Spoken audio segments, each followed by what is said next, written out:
going on, people? My name's Timmy, Joe, making videos about computer parts on the internet. It is January 2020 and AMD has finally taken the performance crown over Nvidia. Here is this brand new suite of big Navi cards. Big Navi, that's right. And got the 5900 XT, it's the flagship. It blows the 2080 Ti out of the water, I can tell you, without even showing any benchmarks or anything. Super cool stuff, 16 gigs of VRAM.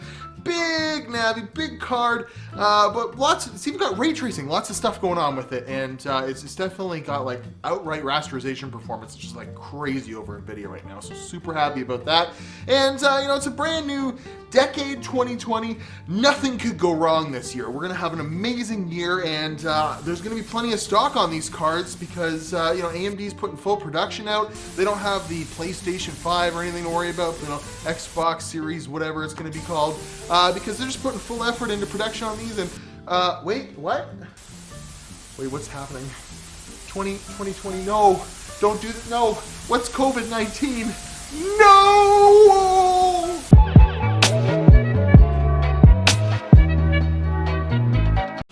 What's going on? Yep, nope, we're not in that alternate version of 2020 where things are going really well, where AMD's releasing cards that beat out Nvidia. No, we're in the alternate reality, the bad reality. You ever feel like at the beginning of 2021, things went like, I don't know. It's like, remember that episode of Star Trek where the Enterprise C came through like an anomaly and it ended up changing the future so that like the Starfleet was in a war with the Klingons and they were losing it and they had to get that ship back through the rift. Otherwise, anyways, it's like that. It's like we're in the bad reality where everything's just gone topsy-turvy and anyways. So how did I get my hands on a Radeon 6900 XT? Well, a very nice viewer, or even he's a YouTuber. He's a guy in my hometown. I've seen his videos before. He's got about 20,000 subscribers. He got a hold of me because of one of my, I put out some ads to get some more kind of content, some troubleshooting content in there. He got a hold of me because he's got a system and it's not working. I'm actually in the process of troubleshooting it. We're waiting for a motherboard RMA. There'll be a video on that later. But he had just ordered this because it was the first high-end graphics card he saw, and he paid about $2,500 Canadian for it. Oh my goodness, but he said I could borrow it as long as I help him fix his computer, and I'm totally down with that. Unfortunately, it's not as good as I'd hoped. Well, I kind of already knew. But anyways, had this come out at the beginning of 2020, if it was an extension of the 5000 series, if the 40 compute unit Navis, the 5700, if that wasn't the flagship for that era, and they had this developed within, you know, 8 months of launch, they could have beaten Nvidia to the table and they would have looked like heroes because the rasterization on this is awesome. It has ray tracing support. I would say it's not as good as like the 2080 Ti, but it would have been acceptable considering how little titles were available for ray tracing. And then the big elephant in the room, and the reason why I'm doing the video, Dlss had definitely not matured quite as far at that point. And even though 2.0 might have been out or was close to then, it would have been a way easier sell. But a year later, after number one, Nvidia released competing cards, and in my opinion, they're just better. They're not technically as fast-ish in certain rasterization. You know, this thing will actually beat the 3090 in some synthetic benchmarks, in 3D Mark. It's ridiculous. It damn well boosts to 2550 megahertz, this Asus Tough model. You know, all on its own, and if you overclock it, it can get near 2700 megahertz on air. It was almost stable at that point. If you put a water block on this, you could probably just max it out. That's how good this is. And it's cool to say 2700 megahertz. I mean, this 3070 here and all Nvidia cards have been kind of stuck at the 2 gigahertz mark, a little bit more than that for a while, and I know that that doesn't mean anything. So what am I getting? Well, essentially, because they were so late to the party, Nvidia had tricks up their sleeve and were able to release competing cards that on paper are better because of the features. And that's what we're going to test here today. I noticed when Fortnite did the Dlss update in the fall, this card here, the 3070 or even the 2080 Ti, at 1440p, all the settings max in Fortnite, it was still struggling to hit the 144 hertz range. And then DLSS got added, I turned it on, all of a sudden I was getting over 200 FPS at the settings I was using. I didn't notice any hit to performance, and the visual fidelity was great. It was amazing. Well over 200 frames a second, that rocks my 1440p monitor. So where we end up is it's better to buy an RTX 3070 than this thing here, and it's half the price. MSRP on this guy is $999. Of course, he paid $2,500 for it, so things are absolutely crazy. But I see 3070s out there, which are supposed to be $500 American, going for around 1,000 Canadian, so like 800 Canadian. So, and stock's coming in on those right now, where the stock's not going to be coming in on these for a while, unfortunately, because Xbox, because PlayStation, they just screwed us so hard by launching those things at the same time. It was just stupid. They screwed everyone. They should have held off on one of them. Unfortunately, it should have been the PlayStation probably and the Xbox, but you know, just I don't know. I don't know what their thinking was. I guess with the pandemic, I guess with this and that, I guess with having to launch stuff for holiday seasons, it's just the way things end up happening. So I got some benchmarks for you here. And this is the 3070 versus the 6900 XT. And we're using DLSS in games that support it, right, with this guy, versus this thing natively. No ray tracing, nothing. Got a little set of benchmarks here, I'll pop them up, and then I'll kind of explain where I'm at with a conclusion. Starting off with Control. This is one of the OG recipients of all these Nvidia technologies, and we see that it's working really well. Had lots of updates. It has DLSS 2.0, and that makes the visuals a lot better at the same kind of resolutions.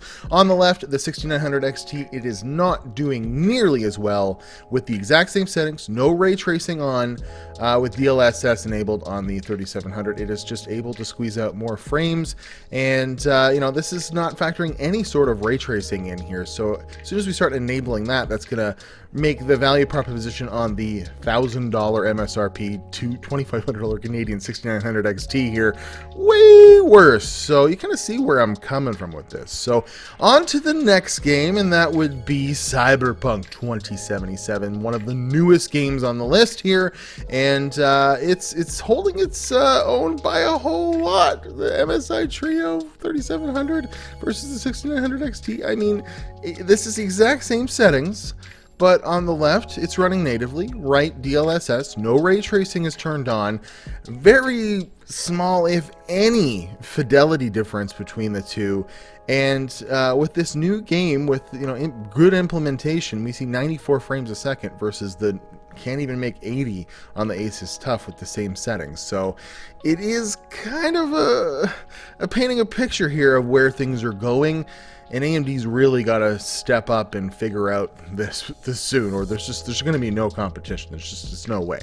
So on to Wolfenstein Youngblood. This would have been updated with DLSS later on. It's a Vulkan title. It already gets extremely high frame rates, and we see here again we have DLSS kicking all butt on the right hand side. I mean, it's close enough that I would say these are virtually identical.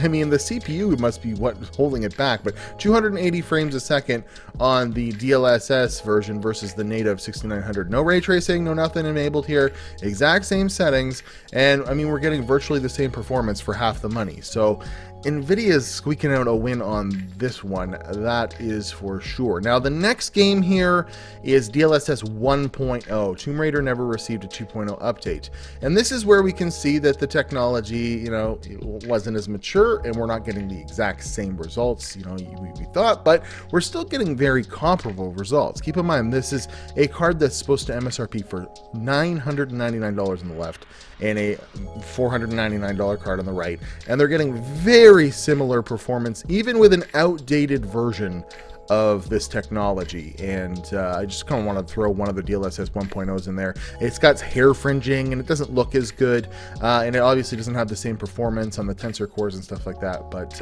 it works. And then on to Fortnite, a game I am very, very familiar with. So I don't know what's up, but I got some terrible frame time issues with both of the cards. It seemed a little worse on the AMD card, if I'm honest. So we've got performance metrics on the left, native, right, DLSS running in balanced mode. All of these had balanced mode enabled, so we got similar quality images on both, and we see here we're getting very similar performance again. I would wager that the trios felt smoother, even though I'm having some issue. I don't know if it's with my install of Fortnite or my install of Windows, but I was getting some pretty bad 1% lows and 0.1% lows. But all in all, when it comes down to it, I know this game extremely well, and I would go with the 3070 every single time. So yeah, I got some conclusions to make. Let's go back to the studio. Well, there's the benchmarks, and yeah, I know what you're saying. There's only 5 games there. It was hard for me to find DLSS supported titles in my library, and I guess that kind of makes my point a little bit moot, but I would definitely wager that over the next year or two, we will see full-blown DLSS support for every major title released, unless it's sponsored by these guys. And I think the next, it's going to be a 5-year thing where we look back at the 3000 series and how it is the fine wine of graphics cards for this decade. Honestly, I believe if you buy a 3000 series card with the feature sets that it has now, in 5 years, comparing them, this for that, is going to be a joke. Because I really doubt AMD is going to be developing any sort of DLSS technology, like technology that's going to work on this card. I think that the hardware really needs to be there in order to do this, and I don't think there's just going to be a driver update that automatically enables DLSS on this, especially not this year. Because in my research, it's the tensor cores, it's the ray tracing stuff that's built into these cards for 2 generations now that's allowing this technology to work, right?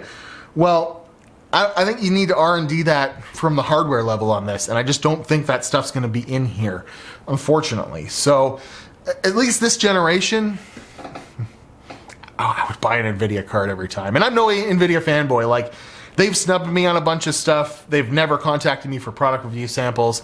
I've said lots of bad stuff about them, and I think that's why. Like, I just generally don't withhold my opinion for their cards, and it's more their corporate culture that I don't like than anything. Like, they make really good technology.